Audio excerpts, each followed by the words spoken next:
Hi Lex, good morning. Hi, ni- good morning. it's nice to see you again. Ambush interview. Yeah, it's an ambush interview, guys, and then of course Alex is. I consider Alex, guys, is a good friend of mine, and we meet just here lang ba? In Primero, Intermiro.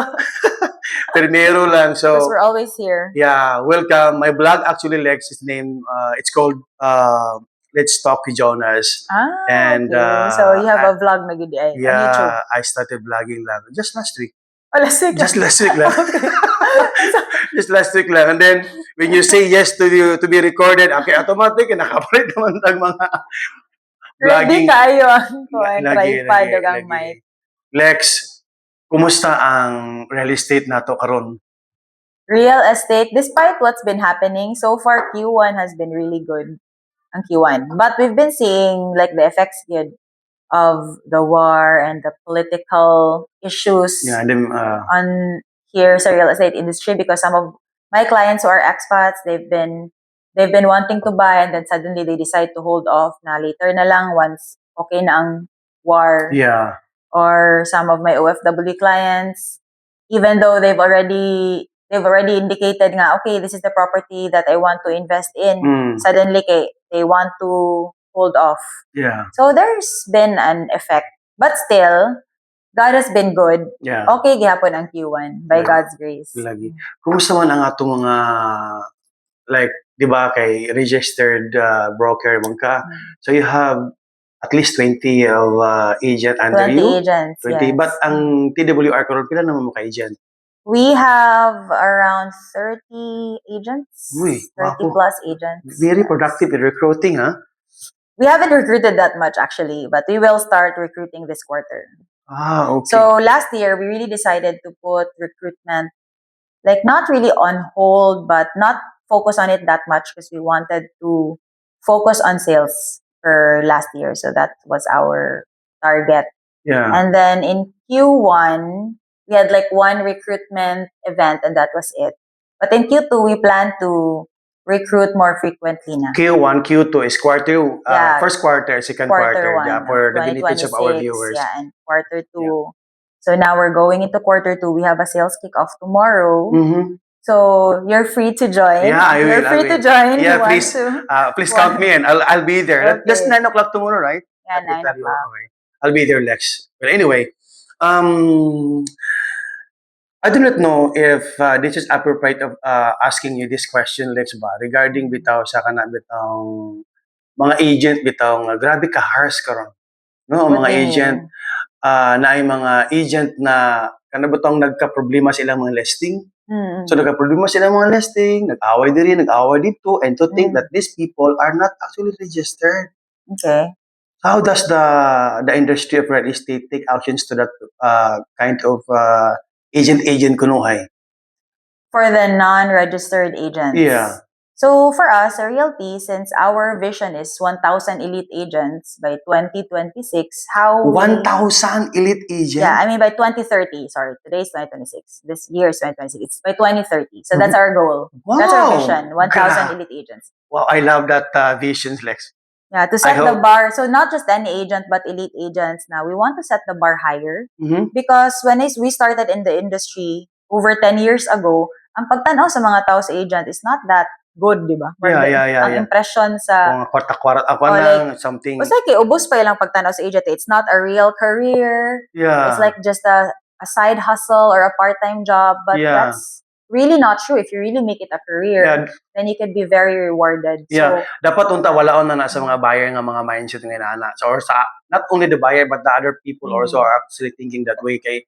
In fact, if you've noticed, Lex, ang brokerage gani karon ang realty is now a course in Xavier and yeah. So Liceo. it's changing naman. It's changing, yeah. So dili ta pwede mingon nga inyong trabaho It has slowly evolved from being like a side hustle or a part-time job to an actual career now. That's correct. Because it's now a course and you have to go to school, to college for 4 years before you can take the broker's exam, the appraiser's exam, and then once you have the experience, you can also take the consultancy exam. Yeah. What's the stand of DSOD regarding these people nga walay mga ratios, PRC, So walay you're not mga... supposed to practice without a license or an accreditation with PRC. That's the law. Yeah, but in your team in TWR, are you guys accepting those kind of people that will apply to your Well, realty? when agents first apply, of course, they're not yet licensed, diba? So we push them to get the license. Yeah, They yeah, have to go through the process. And anyway, it's not hard because they just need to attend a CPD. correct. And then after that, apply at PRC. So the process is not hard at all. CPD will happen Cagayan de Oro once a year or twice a No, year. no. DG Roa provides a CPD almost every month. Really? Yeah. For the new applicants? Yeah, the new or the renewing applicant. Yeah. So I just attended her CPD last month. Last month, yeah. And also some of our agents joined. Mm, So si Ma'am mm. Gigi, she's one of the main providers. There are also others, man. Yeah, I know her, And Gigi Roa. it's only online. Yeah, online. So it's very accessible, diba? Wherever you are. Anywhere you can attend. set, you can. Yeah. Yeah. Okay, well, good. I was amazed by your statement earlier Mm. that your goal or your vision is to have the 1,000 elite for the year until 2030. 2030. Yeah. Grabe ka power kay mga 1,000 igsoon. elite Inani agents. ka-active, ugig kayo ang TWR in terms of recruitment. So, well, think about it, guys. Yeah, because if a goal does not excite me, like what's the point, diba? It Yeah. has to be exciting as something that you want to work towards. And I feel like having elite agents will not just benefit TWR, Mm. it will benefit the industry, the clients, the buyers, the sellers, the country as a whole, because elite agents serving clients Mm. will allow deals to push through, ma-close ang deal successfully. Yes. The buyer will be happy, the seller will be happy. So, it's a win-win. Yeah, it's a win-win situation. Yeah. And ma-elevate pa ang industry. Ang TWR, like, if you don't mind, that stands for Trustworthy Realty. Truly Wealthy Realty. Truly, okay. Sorry guys, Truly on the Wealthy spot, mag-uni mo, Realty. ambush kini siya nga Ambush. interview ba. Kaya ako na wala TWR lang. So, Hmm. your position in TWR, if I may ask, I'm the CEO. wow. Guys, sorry guys. I'm talking of a CEO. My God. Okay. So we anyway. have a team. So it's not just me, of course. I wouldn't be able to do it alone because a realty is a hard business to be in. Yeah. You have to handle people, and it's a numbers game. So Yeah. successful realties need to have a lot of agents to be Yeah, successful. yeah. Otherwise, lisod siya. Yes. So we have a CFO. Mhm. That's my husband. Okay, si And John. then si Jong. And then si Steph is in charge of training. So she's the chief agency officer. Mhm. Mitch is in charge of HR. So she Okay. handles the agents, any issues or concerns. And then Elroy is head of operations.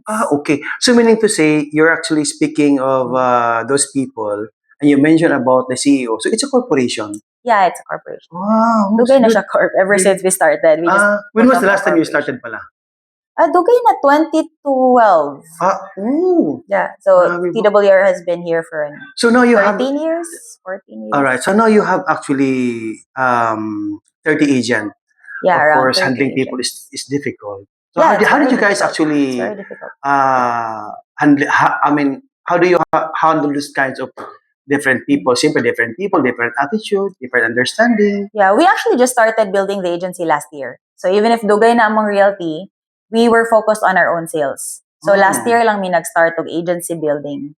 And then this year, and then we weren't very aggressive pa in recruiting because we wanted to do it slowly at first, or we can build the back end. Yeah. Because agents need a platform and tools to use No, that's to correct. thrive in the industry, diba? You can't Yeah. just throw a new agent and ikaw ni bahala diha. And to motivate them They would also. malost sila. Yeah. So part of the value that we offer, aside from the trusted na brand, Yeah. TWR is really known for kanang being professional and kanang doing work with integrity. Nga sincere Yeah. gid mi sa pag-serve sa clients. Yes. Second is we have a strong culture na we're competitive but friendly competition. Grabe ka. Grabe Diba? ka. And then we Power. also give tools to our agents to use. So we Oh. have a CRM or a leads management, a follow-up system, Mm. follow-up tool, or you won't be forgetting your leads. Kay sayang kayo, you're spending money. Agents usually spend money via on lead generation. Yeah. Like mag-Facebook ads ka, Mhm. or ma-attend ka, o mo-join ka og mga civic groups. Correct. That's correct. Join Yeah. ka og Rotary. Rotary, or kanatanan. mga Every time you attend a Eagles. meeting, diba? That's Yeah. na siya cost. Yeah. So, kung wala kay follow-up na tool Correct. that you use to store all your leads, So, malimtan nimo siya og follow-up. So, what we use is we use Nurture Your Leads. That's what our team uses. Para we Ah, can follow up all our clients there and the deals that we are working on. wow. Speaking of that things, Lex, how did you guys, I mean, how often or how frequent you are actually conducting trainings for your sales We agent? do it weekly. Weekly? Yeah, so we have a weekly training Grabe, every weekly. Thursday at 9 a.m. Okay. Mm. Pati, grabe ba? I-weekly? Ang uban mga ni, kasi talagsar gali po mag-monthly, talagsar mag-quarterly. But in TWR, you're conducting the training every week. Yeah, because remember, our vision is elite agent. So how can our agents become elite if walay trainings? Correct. That's so correct. trainings are key, good. So that's Yeah. another value. That's another value that we provide. That we provide regular trainings, and dili lang put always kami ga trade. We also invite other speakers from time to time Yeah, that's good. to also do the trainings. Yeah. Kaya murag, pamati po siguro sa uban nga mga agent, Lex, if maurag yapon nga mga speaker, maurag yapon, murag kaburingan na, yeah, I agree and I admire those kind of initiative to invite other speakers. Nindot sa kaya na ba? Oh, your trainings, most likely more on sales and marketing and Yeah, depends. We have different types of training. So we have trainings for lead generation, sales and marketing, negotiation, getting listings, stuff like that, like the usual. We also have more general trainings, like one of our consultants, si Dan of Demetrios, he's going to be doing a training, I think, next week. attorney ba na siya? No, he's not an Dili siya attorney. I was He's the thinking attorney. CEO of Demetrius. So he will be Okay. providing a training on, I think the topic will be about focus. Hmm. And also one of our trainers Can't wait to now, attend that, guys. Yeah, you can attend. Yeah. So our trainings are open to all, Mhm. even non-TWR who is thinking of joining TWR. Yeah. So yeah, open among trainings. Dili siya exclusive to TWR because our training room is also our recruitment room. So what better way to experience the culture of TWR than to join an actual event? Yeah. Okay, Okay. different man ang event now when you join an event and then it's like a recruitment event when you talk about TWR Yeah. versus an event that where you can experience TWR. Mhm. So you can do that through trainings, through the kickoff tomorrow. Okay. Well, Yeah. that's good. So I have a friend that I met last week lang. We were both speakers sa JCI event katong Power to Her. Okay. Nasa I think kabulo ka. Kailan ko siya pero sa apostrophe. So it was held at apostrophe and then katong we were talking, I found out na kato siya na my new friend, she Yeah. owns a boutique Mhm. and then she also has a rental mga apartment spaces for rent. So I asked her, no, why don't you join real estate? Because you're Yeah. already doing the business. Correct. And she's in her 30s. So, according to her, she has friends na Bata pa who siya. are, bata pa siya, pero kanang 30 to 40, yung friend groups, they're Yeah. already getting married Ooh. or about to get married. Alright. So, they're looking na for houses to invest in or spaces Yeah. na to live in. Yeah. So, na siya sa perfect na age Mhm. to join real estate. Mhm. Because ang iyahang circle, they're wanting to invest in real estate. And siya mismo, she's actively looking for other properties to invest in. Okay. So when you're in the industry, the advantage is you get first pick of the listings that Yeah. are available and you get to talk to the sellers directly. If it's your listing, di mas makahangin pa ka. Correct. That's correct. Okay. Yeah, so that's what we do. My husband and I, we invest in real estate as well because, of course, we believe in real estate. We've been here for over 10 years now. Yeah, 2012. So we that was- invest in foreclosed property.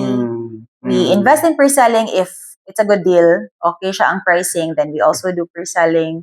But we love foreclosed. Okay, diha man ka makakita og good na deals. Yeah. And also we do build and sell. So we just started last year. It's our first na build and it will be finished next month. Yeah. So Sorry guys di wala mo gumi-script kay Wala script. ambos mo guni siya. So, mga tanong ko next ba in terms of your recruitment, will you guys prepare to recruit agent that has already a experience in real estate or even katong mga nagsugod pa lang nga mga tao like graduate pa siya sa college or we high accept school? both. We accept both. Okay. But of course, mas na advantage if there's the agent already has experience. Yeah. Lesser learning curve. Correct. Because if you train a new agent from scratch, it will take 1 to 2 years of training before they will be productive, yun na That's correct. Like, consistently yeah. productive. So most likely you are actually preparing for, or I mean, preparing rather for mga 20s, 30s, 40s to join the team? Yeah, I guess the age range of TWR would be 20 to 25 to Mm. 50. Napod may mga almost 50 na age. But of So, course, if there wide is- ang range, wide ang range. Yeah. But of course, pag may mga potential nga mga applicants, nga mga fresh, nga wala pa yung mga experience, but of course, the way they talk and everything, the way they are, Mm. actually, you considered it. Yeah, we're open. Okay. As long as we have the same values, Yeah. that's really the most important to us. And also the vision also nga, uy, parihan Yeah. ani dapat in 5 years, in 10 years from now, diri na ko, Ang vision is ma-adapt man. Ang Yeah. values are harder to teach. Yeah. That's why we focus more on the values, because when we Correct. don't have the same values, it would be very hard to work together. Lagi. That's So, good. among values, it's easy to remember kay it's TWR lang. Mm. Trustworthy, world-class professional, putting relationships first. Okay. So, very good. trustworthiness is very important because, di ba, daghan biyag kabuang sa Correct, real estate that's industry. correct. There are agents that would do certain things nga dili maayo just to close a deal. So, for us, Daghan gid kay ana, daghan gid so kay. for us, we don't do that because we're here to win long term. If yeah. mo binuang ka just to close a deal, makakwarta ka karon lang. But what about the future? Diba? We want to still be here 5-10 years from now. Lagi, that's correct. So at least mo na yung vision ninyo. My son, how did you Yeah. guys conduct the training ka ng, unsa mga klase nga mga training legs for the benefits lang of our viewers? Well, Like, we're very prospecting, creative. We're okay. very creative in the way that we do our trainings. Mhm. So, na the Siguro standard. sorry guys yeah. sorry to cut leaks. Sorry guys muna excited galing ko yung conversation. So, we have like a standard night PKS, but we don't always kanang do the PKS na type kay medyo boring siya for Boringan, us. So, oo. muna ba kung balik-balik na PKS? Siguro, Yeah. first project, okay ra. Kung if it's a new project, okay mag-PKS. But if we have to do it again and again, masumahan po na mong agent. So, that's why last training, we did like a game show type of training. Yeah. So, we did a game show, and then all the questions were about WeCom projects. So, projects sa Intalio, Marion Post, Intalio Estates, and Intalio Flats. You guys are actually, how do you call this one? Focus on those developer Pueblos, Abram, Italio. Yes.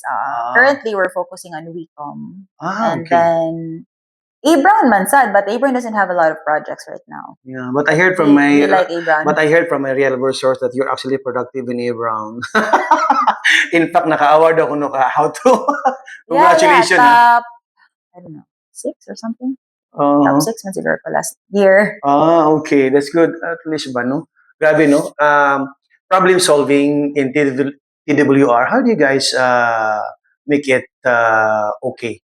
Halimbawa, for example, ang imuhang agent na issues with the agents. Nag-collab sa Pikas nga agents, Pikas nga real estate, and then wala sila nakasinabot sa mga, kumbaga, commissions, percentage sharing of commissions. We guide our agents yun, like especially with resale. Mm-hmm. That's why we encourage our agents first to focus on pre-selling. Yeah. Because with pre-selling, it's much easier. Yeah. Because clear naman ang pricing, the Correct. inventory, everything's just handed to you, and you just have to focus on closing. Mm-hmm. But with resale, it's much harder because every deal is structured differently. Correct. The property is different, the buyer, the seller is different, the agents that you might be working with are going to be different. So every deal is different. It takes a lot of skill to close a resale deal successfully. Yung muna akong na-notice bito, kay sa developer mong murag, kumbaga nahanay na tanan ba? Tanan presyo, all square the meter, etc. documentation, And then, and then you're very safe. Kinagi ka sa developer, kontra katong mga resale na it's like medyo the wild west. Lagi bito. And you get to deal with all kinds of people, like the bad, the good, and the ugly. Yeah, correct. So you meet people as a real estate, sa resale na side. I've met people that are very, very good in Apoy, like medyo not so good. Yeah. So very diverse. So you just have to, like, what works for us is we just stay true to our values and our standards. Yeah. And we call out people, Yeah. We call out people. Like just the other day, I had a deal that I closed last month, nag-reserve na ang client. Nag-reserve siya to hold the property. Kaya that's the purpose of the reservation. Yeah, right? yeah, correct. And then the seller just informed me nga na siya cash buyer bag financing mo to akong client. Na siya cash buyer, iyang gihatag to the cash buyer. Oh, so Toby, So wala, I had to inform my client, the buyer nga. So I'm so sorry, but this is what happened. I had to tell her, of course. Yeah, sometimes bitaw no, di na to So maligayan. dili na to makontrol ang action sa uban. Yes. But if naa sila'y buhato na dili maayo, we owe it to them Yeah, to call them out na Yeah. murag it's not okay. bitaw tinuod. Kay kita ba mura tag na sandwich ba? Mm. Nasano sa situation bitaw nga nga cases, normal gina siya. That's our Pero job. We're the broker. lagi correct, mao gyud ba. Nice pud bitaw ang inyong mga ano ba nakita na ko ang inyong mga kanabitang training, kanabitang mo training mo diri usahay din ako sa dugkan ka sila bibo ka sila pag training sila then lingkod na ko sa Picas, dan ako dito sa Picas la sa Picas Nakijoin. table. My eyes are actually focused on my cell phone and my work paperworks pero may listening skills ba gaan na wala wag trumpa ang dalunggan ba okay sa to and sometimes I apply the way I learn bisig wala ko sa physical nga natubag jud ko sa inyo pero I apply very very Na-absorb na to educational. mo subconsciously. Yeah. So mo na kaingo ko nangutana ko ni sa akong mga kaila ba nga happen to be our common friend kasi ngalan sa ilahang reality mo ni TWR okay mga bata pa sila mga ano yun mga active ka sa training ba which is very good especially today's nga kuan nga kanang Yeah, we need to be active. And Yeah. we also teach our agents the latest technology to use. Mm. Like for right now, like last year, we were focused on teaching them how to do content creation, how to do marketing. And this year with AI, though last year pa man AI, but this year nidako jud ang AI. So we're teaching them how to use AI in their work. Kay if we don't adapt, mabilin magyud ta. So our team uses AI a lot. Correct. As a corporate executive officer or CEO, Lex, how will you? I mean, I do not know how to make a narrative of this question. Ba kana bitong what is TWR in 25 years from now? 25 years 25 from now. years. Dili ta No, mag-mention that's of 5 so years, far 10 off. years, 25 years. That's so far off, but I see TWR as a realty na flourishing, hopefully, God willing, and with a different set of officers na. Lahi na ang mag-lead. Yeah, Dili na kami. Yeah, ang akong The next generation. Yeah, ang imong mga anak na, mga anak na. So meaning to say, ang inyong yung nasa inyong plan is really nga kumbaga mapamana ninyo sa inyong mga children in the future. Yes, not necessarily our children alone, but whoever wants to step up to lead. Okay, what if our children would like to do other things? So, someone who wants to do it and is capable, then they can lead. They can be the CEO. They can be the COO. Yeah. Okay, whatever we have is not ours, diba? Correct. We're just stewards. Correct. Ang Lord magyapon sa tanan. Yeah. So, mupasta ani na life, and then we do other things na then in the future, and then whatever we're doing now, we can pass it on to the next generation. Yeah. Anyway, how did you guys evaluate your agent? If this agent is productive or not productive? Well, the easiest way is through sales. Yeah. The easiest way is through sales. Wala may lain way to evaluate sales production. Halimbawa, kini siyang agent, this month is medyo kulelat. This month is busy, very productive. So, I mean, more on the pep talk and talking with this particular agent. Yes, na para ma-motivate siya. We have trainings and then we also have one-on-one coaching sessions. You do also coaching. Very nice. So for our unit, TWR is the whole organization. Yeah. It's broken down into units. So there are unit managers. Yeah. And then each unit manager handles their own agents. So ang UM, kung kinsa tong agent na kailangan storyaon, ang ilang UM ang responsible to talk to that agent. Does personality development also part of your training? Yeah, How to communicate, how to do prospecting, setting an appointment, etc. Okay, very amazing, guys. Anyway, Lex, thank you for your time. I never thought nga maka-istorya na from it is an ambush interview. Thank you. Salamat sa iyong time, Lex. Thank Bye, you everyone. for guesting me. Yeah, thank you. Bye, everyone. Bye-bye.